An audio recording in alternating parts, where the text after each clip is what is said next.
Bismillahirrahmanirrahim. So we are continuing further part 2 of chapter 4 of Kelton Bond. Indication Contra indication सबसे पहले है indications की बात करें तो इसमें सबसे पहले है हाइपोमोबिलिटी, अब नॉर्मल लैंडफिल। ये दो मोस्ट इम्पॉर्टेंट जो हैं वो इंडिकेशंस होती हैं इम्पॉर्टेंट क्राइटेरिया डिसाइड करने के लिए कि मोबिलाइजेशन इंडिकेटेड है यहाँ करनी है या नहीं। ग्रेड 3 स्ट्रेच मोबिलाइजेशन तब इंडिकेटेड होती है जब हाइपोमोबिलिटी हो और उसके साथ अब नॉर्मल एंडफिल मिले, और ये रिलेट होता है हमेशा पेशेंट के सिम्टम से। अब एक हाइपोमोबिलिटी है पेशेंट को, लेकिन उसके साथ नॉर्मल एंडफिल आ रहा है, उसको कोई सिम्टम नहीं है, ये पैथोलॉजी कंसिडर नहीं करेंगे और इसको ट्रीट नहीं करेंगे। ऐसे केसेस में मूवमेंट जो रिस्ट्रिक्ट हो रही है वो किस वजह से हो रही है, कोई कॉन्जेनिटल एनाटॉमिकल वेरिएशन है या सिम्टम जो हैं वो किसी और एरिया से रेफ़र होके इस एरिया में आए हैं जो मूवमेंट रिस्ट्रिक्ट कर रहा है। अब ऐसे पेशेंट भी होते हैं जो एग्जामिनेशन टॉलरेट नहीं कर सकते हैं या स्पेसिफिक ट्रीटमेंट टॉलरेट नहीं कर सकते हैं, जहां हम बायोमैकेनिकल फोर्स लगाते हैं इवन के स्लैग जोन के अंदर। फिर हम क्या करेंगे, ग्रेड 1 ग्रेड 2 स्लैग जोन की मोबिलाइजेशन और पैलिएटिव मोडेलिटीज़ जो हैं उनको शॉर्ट टर्म सिम्टम रिलीफ करेंगी।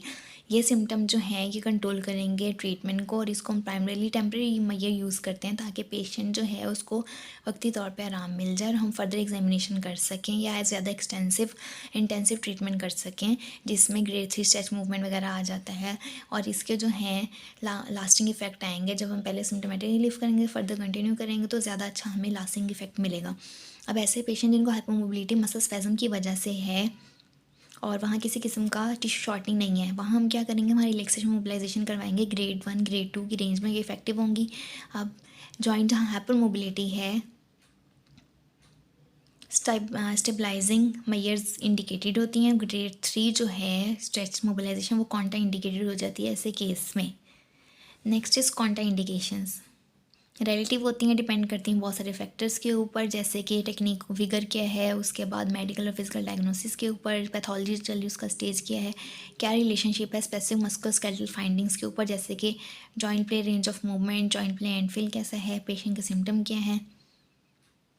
दूसरे सर्कमस्टांसिस में गुड प्रोफेशनल जजमेंट जो है वो लिमिट कर देती है किसी भी किस्म के मैनुअल कॉन्टैक्ट की टेक्निक को, जैसे कि पेशेंट जो है वो रेजिस्टेंट है ट्रीटमेंट के लिए या कोऑपरेट नहीं कर रहा है, तो उस केस में भी जो है वो लिमिट आ जाएगा या कॉन्ट्रा इंडिकेटेड हो जाएगा। अब जनरल कॉन्ट्रा इंडिकेशंस की बात करें तो उसमें सबसे पहले आ गया हमारे पास पैथोलॉजिक चेंज आए हैं हमारे स्पाइन में, क्योंकि वहाँ कोई न्यूरोप्लाज्म था, इन्फ्लेमेशन थी, इन्फेक्शन थी, जैसे कि स्पॉन्डिलाइटिस या डिस्केसाइटिस या ऑस्टियोपेनिया। उसके बाद active collagen vascular disorder, massive degenerative changes in spine, for example osteoarthritis, loss हो गया स्केलेटल या लिगामेंटल स्टेबिलिटी का हमारी स्पाइन में सेकेंडरी या इन्फ्लेमेशन के या इन्फेक्शन के या किसी ट्रॉमा के बाद। सर्टन कॉन्जेनिटल अनॉमलीज हो सकती हैं स्पाइन की, जैसे हाइपरप्लेजिया, नियोप्लेजिया, एप्लेजिया। अनॉमलीज या पैथोलॉजिक चेंजेस आ सकते हैं वेसल्स में, कोगुलेशन प्रॉब्लम जैसे एंटीकोगुलेंट फैक्टर या हीमोफीलिया अगर परसिस्ट करता है। डर्माटोलॉजिकल प्रॉब्लम एग्रीवेट हो जाएंगे स्किन कॉन्टैक्ट से या फिर ओपन और हीलिंग स्किन लीजन से। Grade 3 stretch mobilisation contraindicated होती है ऐसे जॉइंट्स के लिए जिसमें एक्टिव इन्फ्लेमेशन है और जहाँ प्रोग्रेसिव इन्फ्लेमेटरी डिजीज़ है जैसे रिमोटॉइड आर्थराइटिस, ये भी एब्सोल्यूट कॉन्ट्रा इंडिकेशन नहीं होता for grade 3 stretch mobilisations. Specific contra indications की बात करें जो ग्रेड 3 स्ट्रेच मोबिलाइजेशन टेक्निक के लिए कॉन्ट्रा इंडिकेटेड, उसमें आ गया कि जॉइंट प्ले डिक्रीज़ हो गया है और उसके साथ उसका hard non elastic end feel आ रहा है और वहाँ हाइपोमोबाइल मूवमेंट डायरेक्शन में। उसके बाद पेन और protective muscle spasm during mobilisation, joint play increase हो गया है लेकिन very soft elastic end feel आ रहा है मोबाइल मूवमेंट डायरेक्शन में। पॉजिटिव स्क्रीनिंग टेस्ट है जैसे कंप्रेशन टेस्ट किया उससे पेन इंड्यूस हो गया है। It is also specific contraindication to grade 3 stretch mobilisation. हम क्या करेंगे, स्क्रीनिंग टेस्ट करेंगे ताकि आइडेंटिफाई कर सकें ऐसी कंडीशन कि किस कंडीशन में स्पेसिफिक मोबिलाइजेशन टेक्निक जो कॉन्ट्रा इंडिकेटेड है, और हमने किसी भी किस्म की ट्रीटमेंट कंडक्ट करने से पहले ये सारे टेस्ट करवाने होते हैं ताकि हमें कॉन्ट्रा इंडिकेशंस का पता चल जाए, सो डैट पेशेंट के लिए कोई भी किस्म का हार्म ना रहे।